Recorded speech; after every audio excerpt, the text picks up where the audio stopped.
Maha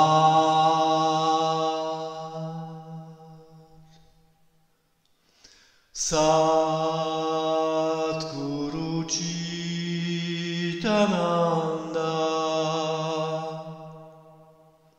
Akhanda Swarupa Namah Shivaya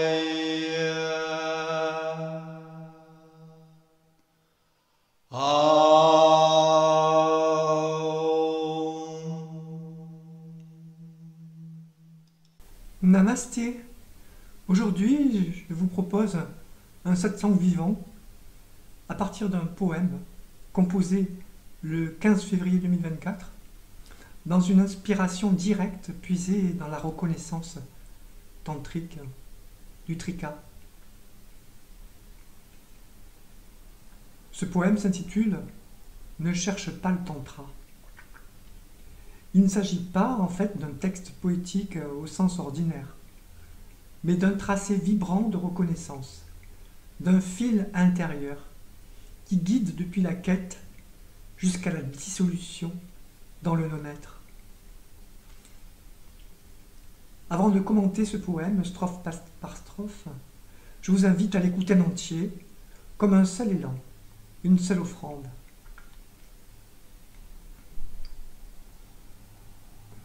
Ne cherche pas le tantra, il est déjà en toi. Qu'est-ce que le tantra?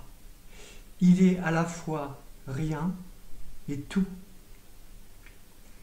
Ne dissocie pas le tantra, sauf à but pédagogique. Le tantra n'est pas dans des livres, mais essentiellement dans ta pratique. Réunis les deux pôles, et les extrêmes transmuteront par le milieu.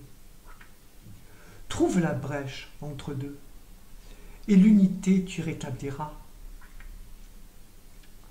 Pour manifester sa reconnaissance, prends conscience de la conscience, par volonté et action. Ne rejette ni n'attrape rien, l'extase surgira, puis bientôt la délivrance.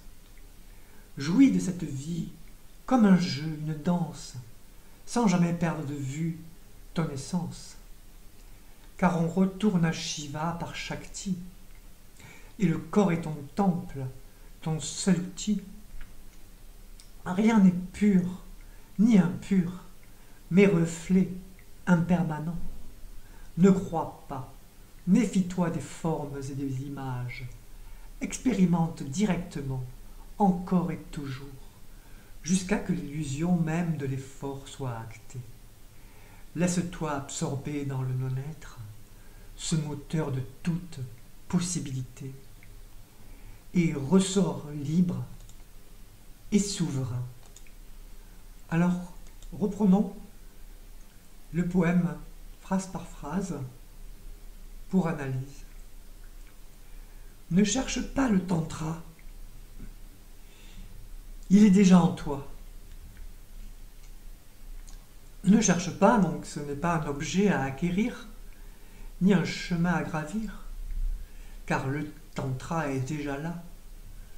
Il n'attend que toi. C'est cette présence vibrante que tu es, avant même toute quête. Car il n'y a pas de distance réellement entre toi et le cœur du réel.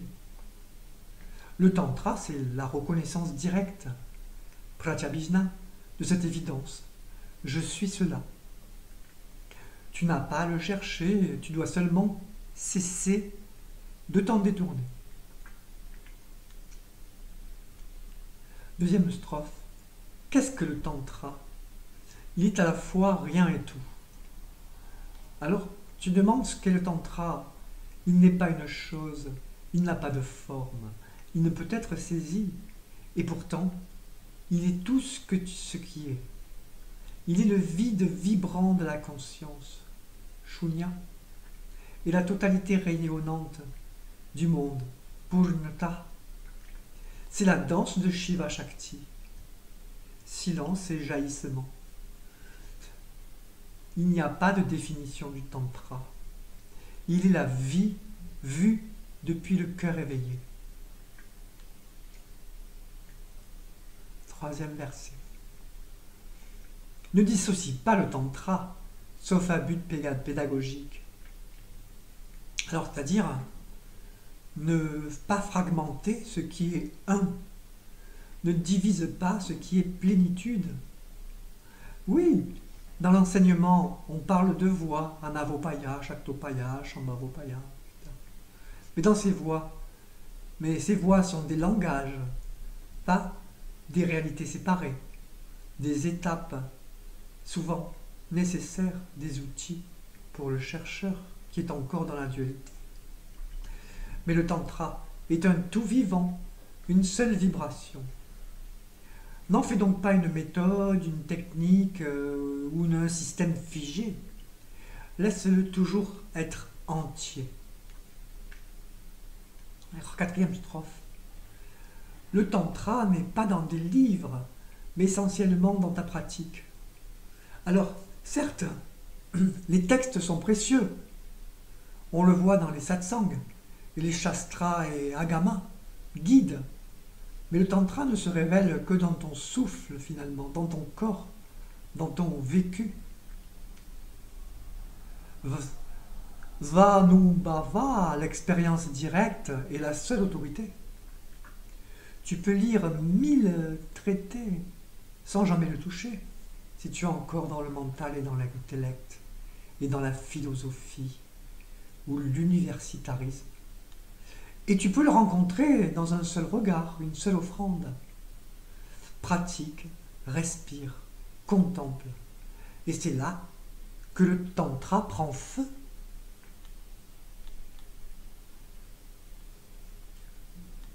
Alors, à présent, strophe 5. Réunis les deux pôles, et les extrêmes transmuteront par le milieu. Il y a en toi deux foyers, le Dvadasanta, au sommet, 12 doigts au-dessus du crâne, et l'Irdaya, ce cœur vivant, vibrant, portail pulsant, à l'intérieur de la poitrine, sur la droite. Ces deux foyers ne sont pas des symboles, ils sont des réalités subtiles, les pôles de la conscience éveillée. Et quand tu les relis dans une même offrande, un troisième point surgit, le Madhya, ni haut ni bas, ni intérieur ni extérieur, mais le centre vivant, le foyer de transmutation. C'est là que les opposés s'unissent, c'est là que la polarité s'éteint dans la lumière pure. C'est là que le feu de la conscience devient opératif. Strophe 6. Trouve la brèche entre deux, et l'unité tu rétabliras. Cette brèche, tu la connais, tu la frôles chaque fois que tu respires, chaque fois que tu t'arrêtes entre deux gestes, deux pensées. C'est l'espace entre, l'interstice. Cette brèche est le Madhya lui-même, né de l'union du Dvadasanta et du Hridaya. Quand ces deux foyers s'accordent, le centre se révèle naturellement sans effort. Et dans ce centre, tout se dissout. Tu n'as plus à concilier, réconcilier quoi que ce soit. L'unité est là. Elle ne dépend pas de toi. Elle est ton état réel et naturel. Ce n'est pas une fabrication, ce n'est pas une concentration. C'est la reconnaissance silencieuse. Je suis cela, entre deux, non duel.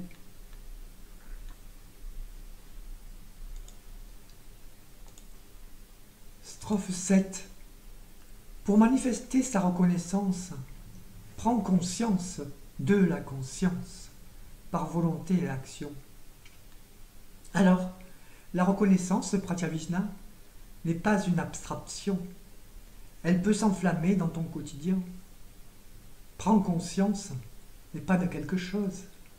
Prends conscience de la conscience elle-même. Regarde ce qui regarde avec un œil nouveau. Ressens ce qui ressent. Et si ton mouvement est encore actif, alors aligne ta volonté, Isha, et laisse ton action, Kriya, en être le prolongement. Quand volonté et acte ne sont plus séparés de la source, la reconnaissance devient vivante. Ce n'est pas de la spiritualité, c'est l'intelligence incarnée de Shakti. Verset 8, strophe 8. Ne rejette ni n'attrape rien, l'extase surgira, puis bientôt la délivrance. Alors, tu n'as rien à fuir, rien à saisir finalement. Laisse seulement les choses être.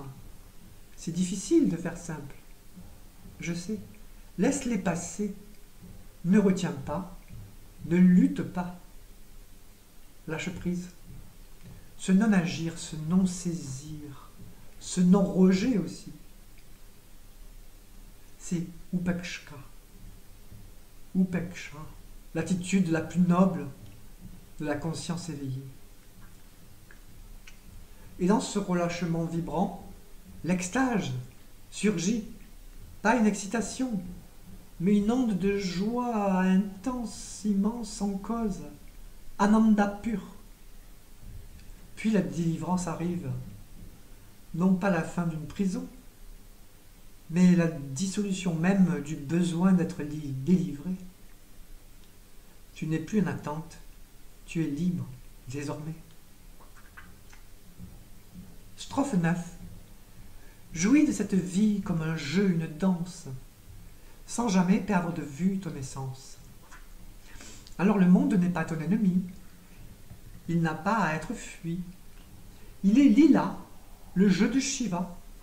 Danse avec la vie, mais avec lucidité, savoure même, mais sans t'identifier. La clé est là, ne perds jamais de vue ton essence.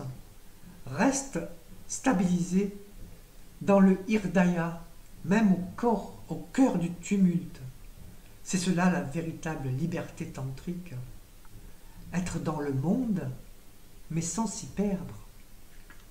Tu peux jouer tous les rôles, à condition de ne jamais oublier l'acteur,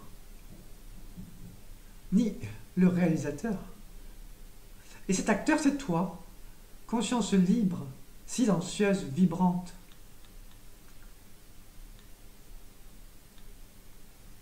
Strophe 10. Car on retourne à Shiva par Shakti, et le corps est ton temple, ton seul outil. Alors, tu veux retrouver Shiva, alors honore la Shakti. Ne cherche pas à t'échapper du monde, tu ne peux retourner à l'absolu qu'en embrassant pleinement l'énergie qui te traverse. Et cette énergie Shakti réside dans ton corps. Pas un corps-objet, un corps-vibration, un corps-manifestation. Ton temple, c'est ce corps vibrant. Ton outil, c'est ta chair éveillée. Chaque sensation, chaque souffle est une porte.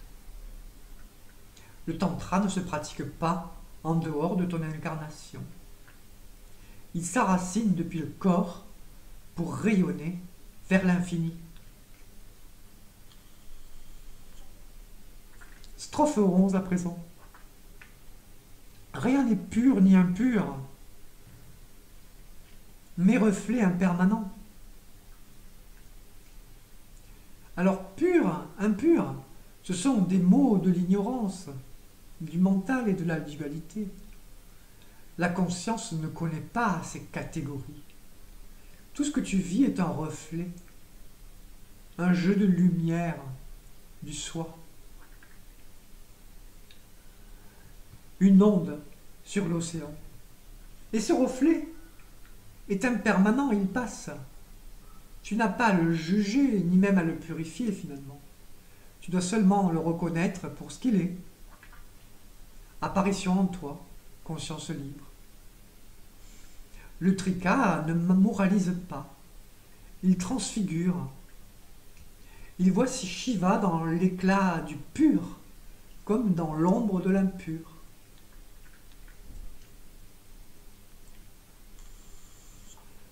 Alors, strophe 12.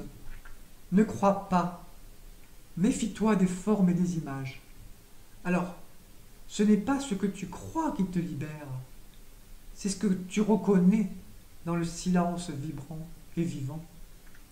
Les formes trompent, les images capturent. Même les visions spirituelles peuvent devenir des prisons dorées. Le mental adore bâtir des temples d'images, et tu restes dehors. Tandis que le trika te dit « vois », pas avec les yeux du corps, mais avec l'œil de la conscience nue. Car la vérité n'a pas de forme, et elle est plus proche de toi, en essence, que ta propre pensée, que tu considérerais la plus intime.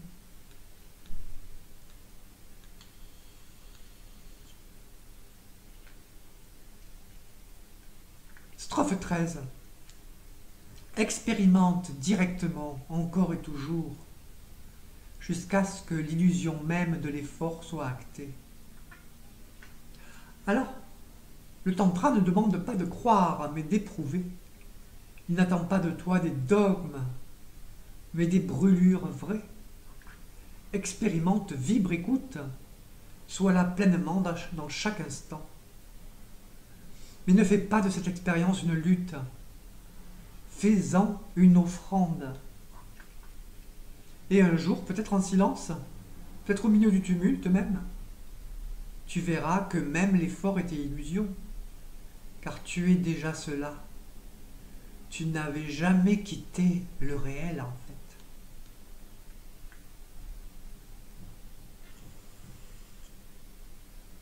Alors, strophe 14 à présent.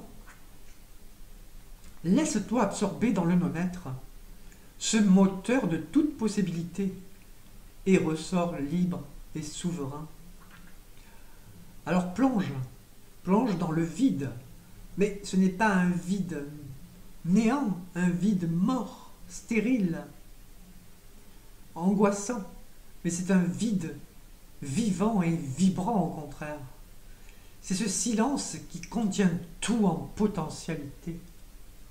Ce non-être n'est donc pas une absence, c'est le cœur de toute chose, le fond, le socle, le lieu même qui permet l'émergence. C'est là que naît le spanda, c'est-à-dire le frémissement pur. C'est là que la Shakti se repose et que Shiva est seul avec lui-même. Quand tu t'y abandonnes, tu ne deviens pas donc néant, tu deviens au contraire libre, souverain, sans appui, sans peur, sans retour, car tu es cela.